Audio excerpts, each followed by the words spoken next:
damay bëgg léeg-léeg ñu may déglu ci la may wax amoon na avant 8 novembre moom defe naa musul am ci Sénégal après 8 novembre nag moom jëfur général la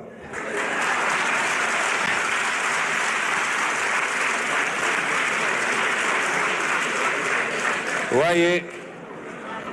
ñu dalal xelu nit ñi ni loolu dafa amoon benn nécessité. Il y avait un besoin de clarification. Léegi les choses sont claires.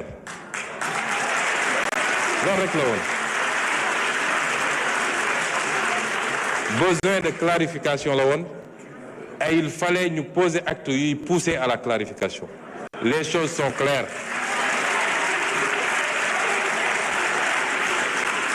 mu des nag ñu doxal. ku yaakaar ni problème bu insurmontable am bu c'est insurmontable am na fi wala nit ñi dootuñu tuddante loolu amul jàmm rek la ñu seq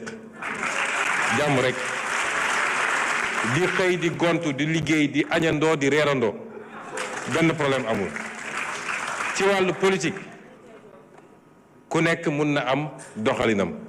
ci wàllu état tey la ñu gën a farlu ci liggéey parce que liggéey xamul. man liggéeyalu ma président Bassirou Diomaye man Sénégal lay liggéeyal liggéeyalu ma président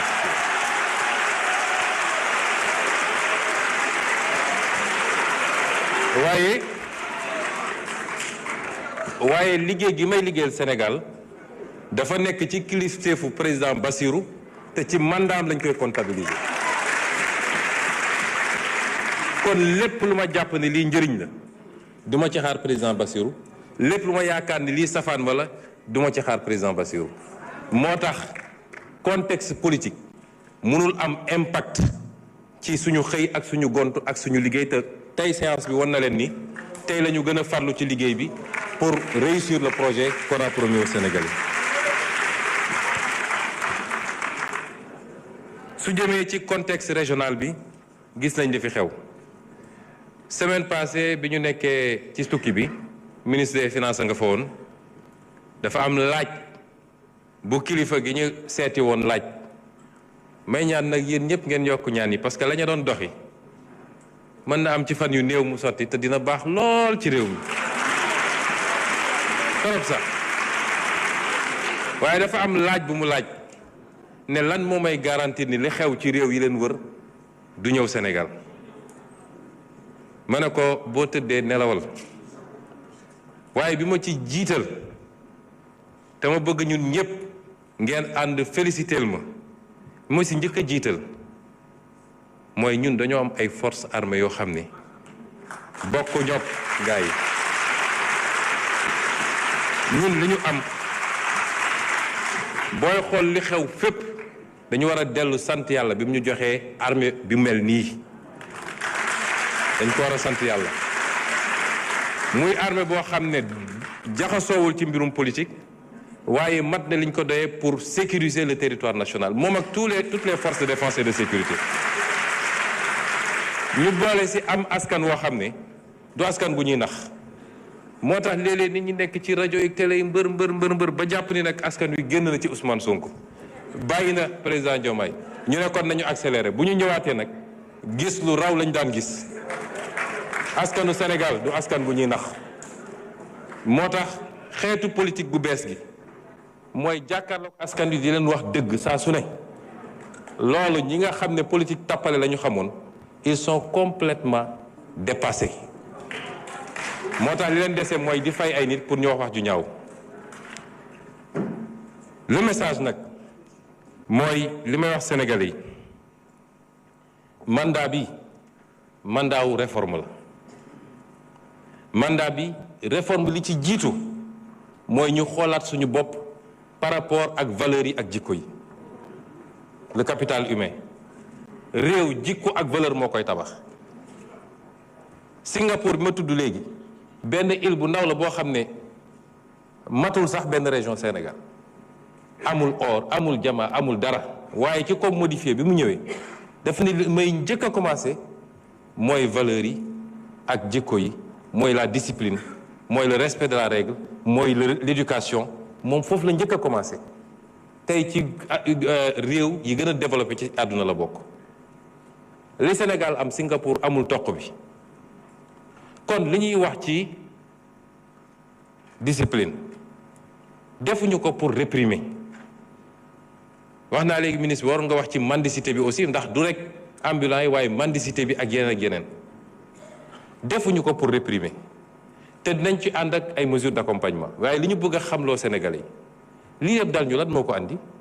discipline bokk na ci yow lii dañ la koo dénk askan wee ko moom bu ko jël du ko digal sa poos bu ko jël di ko yóbbu ci ay compte ñu delloo ci xelu nit ñi ni xaalis dañ koy liggéey kenn du ko lijjanti. Premier combat mooy ñu dem ba képp ku ñu investir d'une fonction publique moo xam fonctionnaire nga moo xam décideur politique nga dootoo ñemeeti jël fistine boo moomul. fii rek egguñu foofu rek li waroon tabax hôpitaux yi li ñu waroon tabaxee 100 hôpitaux 10 hôpitaux lañ ciy tabax. loolu bokk na ci facteur de sous-développement te loolu bokk na ci l'un des grands combats de ce chantier de ce mandat dellu ci valeurs yi ak jikko yi. ñaareel bi mooy ñu partager une vision économique lan la ñu bëgg a def ci réew mi chaque jour ñu ngi expliquer pourquoi ñu ne priorité réew du dem tabax ay forcément ay immeuble ay autoroute waaye tabaxal lii téye koom réew mbayu réew ma fan la toll. napp gi fan la toll càmm gi fan la toll ressource naturelle réew mi est-ce que téye nañ ko ci réew mi est-ce que ñi ngi fexe transformer loolu mu andi valeur ajoutée moo gën ñu koy bàyyi mu génn brut loolu bokkul ak li fi daan am donc option yi bokkul kon effort yi ñuy réclamer peuple bi c'est pour aller d'un point bi ñu fekk réew mi mais lii ñu wax nii buñ ko réaliser defe naa coow li yépp ñuy wax ci jafe-jafe yeeg emploi jeunes yooyu dootu fi am. mais loolu pour ñu avancer il faut ñu partager gis-gis bi te il faut que ñu fexe ba instaurer ce débat là mu doon le débat prioritaire fii waaye débat xëy su ba ngoon jot am Sonko andil Ousmane amalul njëriñ réew mi. nañu wax lan la président Bassirou Diomaye ak gouvernement am di def ci mbay mi ci càmm gi ci napp gi lan la ñuy def pour téewaat suñu réew moomaat ko loolu moo ëpp solo que débat yooyu ñuy am kon. peuple bi ci boppam moo war a affranchir bu dee lenn ci médias yi ak réseaux sociaux yi buggu ñoo topp loolu peuple bi moo war a am ful la boppam daal di dellu ci ses orientations soo déggul loo xam ne jëm na ci liy farata liy njëriñu réew mi nga romb loolu dem toppatoo farata parce que booy déglu léegi Sénégal nga tukki tuuti da nga naan mais ñun dafa li am Sénégal amul fenn amu ko. te ñëpp laa wax nag ku bokk ak man ak ku bokk ak keneen man sama discours musul changer nañu dellu si ci valeurs yooyu c'est extrêmement important te loolu c'est l'un des éléments importants de ce mandat. Ce mandat est celui de la refondation patriotique, les valeurs humaines, le capital humain, la souveraineté, mais également les réformes institutionnelles et politiques am na ko laaj léegi pour gën a dëgëral et stabiliser. Les options économiques claires mais surtout te loolu lu am solo la ñun ñiy jiite il faut qu'on soit irréprochable aw askan munoo ko woo ci direction bu dee yow jiituloo ko fa moo tax la reddition des comptes la fa daan am régime bu ñëw ñu yëkkati ko quelques jours jàpp benn wala ñaar bugg émissaire après mbiri nax saay loolu mënatul am du soxar du fayantu waaye c'est une demande forte du peuple sénégalais qui a suffisamment subi moo tax nous veillerons à ce que ñu doxalee ko ni ñu ko war a doxalee ba képp koo xam ne def nga te mu am ay preuves yu def nga lay ak peuple sénégalais ku deful ñu bàyyi la nga ñibbi waaye ñun ñi nga xam ne ñun yàlla dénk tey ma dellu waxaat ko du ay menaces du dara ku ci yàkkamti wala nga dugg ci logique politicienne mooy jàpp ni il faut ma dajale xaalis pour dem uti ay base politique ba laal la waruta laal doo ci mucc yow it parce que fii amul kumba am ndey kumba amul ndey on appliquera la même rigueur. Enfin yi nga xam ne c'est les grandes orientations li ma bëgg a gëmlu peuple bi xam ko mooy conviction man dugguma politique pour am dara soxlawuma dara ci politique man conviction ma dugal ci politique ku may woteel da nga may woteel ci base boobu bu dee li may wax doyu la wala gisoo sa intérêt mun nga woteel keneen waaye ni ma meloon démb ci opposition nan la defe naa Tafsir Thioye posé na question bu mel noonu la raison d'état ou yu mel noonu li ma gëm mooy yow mi ñu dénk yaay jox état bi contenu ci jamono ju ñu fa nekk ça veut pas dire qu'il faut être rigide mais dafa am des fondamentaux ci li nga yàgg wax ak askan wi ba ñu dégg ko nga ne lii laa gëm lan moo mën a justifier nga ñëw nekk ci pouvoir di changer loolu rien ne peut le justifier te la plupart du temps on ne le fait pas pour le peuple on le fait pour des intérêts occultes on le fait parce qu'il y a des pressions de lobby on le fait parce qu'on a ses calculs personnels mais on ne le fait jamais pour le peuple et c'est pourquoi man li ma gëm mooy la raison d'État c'est la raison de celui qui incarne ou ceux qui incarnent l'État par rapport à leur combat politique par rapport à leur doctrine par rapport à li ñu wax ak réew mi pendant tout ce temps-là c'est ça la raison d'État et la souveraineté lu am solo la c'est au nom de cette souveraineté que je considère moi-même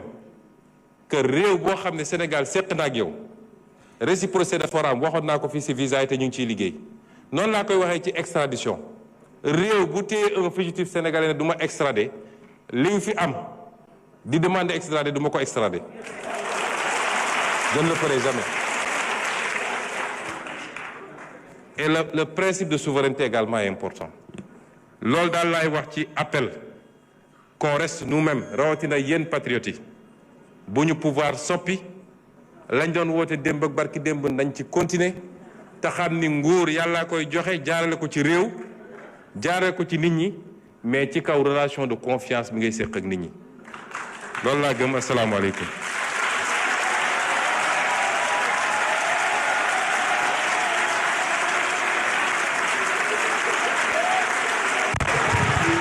Merci. Merci beaucoup.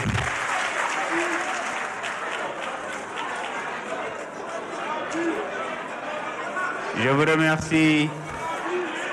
S'il vous plaît. S'il vous plaît.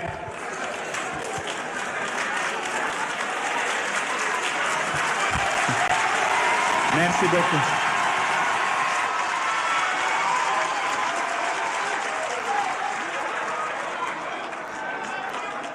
Merci beaucoup. Merci beaucoup. Je voudrais remercier Monsieur le Premier ministre ainsi que les membres du gouvernement, mes collègues députés, la presse, le public, pour la bonne conduite de cette activité. Mes chers collègues, l'ordre du jour étant épuisé, je propose à l'Assemblée de lever la séance et de reprendre nos travaux demain, samedi 29 novembre 2025, avec comme ordre du jour, à partir de 9h00, considération générale, examen des recettes, dette publique, pouvoir public, et 17h, le passage du ministère de l'intégration africaine, des affaires étrangères et des Sénégalais de l'extérieur. Je vous remercie. La séance est levée. Voilà. mbokk yi mu ngoog gis ngeen ko séance de questions d'actualité au gouvernement jeex na ni ak monsieur Malick Ndiaye président bu assemblée nationale jeexale ci session budgétaire bi nga xam ne nag dini tàmbali kon ni ki ëllëg ak ministre Cheikh Diba bi nga xam ne mooy ministre des finances et du budget pour les considérations générales xam nga moom mooy toppatoo lépp lu jëm ci wàllu LFI bi mu nekkoon séance bu am solo ak tontu yu leer yi nga xam ne premier ministre Ousmane Sonko indi na ko ngeen gis ko ni nag muy tàggatoog député membre du gouvernement bi ci mel ni que ay ñoom Déthié Fall ñoom ñëpp ñi ngi woon fii le gouvernement pratiquement au complet ñëw nañ fi nag wax dëgg yàlla gunge ki nga xam ne moom di premier ministre Ousmane Sonko ci laaj yi nga xam ne tamit rek député yi ñi ngi ko doon laaj premier ministre Ousmane Sonko lépp lu jëm ci wàllu koom gi tey nag économie nekk na partie boo xam ne moom lañ gën a jagle li nga xam ne moom mooy rek jëm ci wàllu séance de questions d'actualité au gouvernement bi premier ministre wax na ne il y a des progressions vraiment. mbokk Sénégal yëpp li ñuy yokk ci mbirum bor bi rek.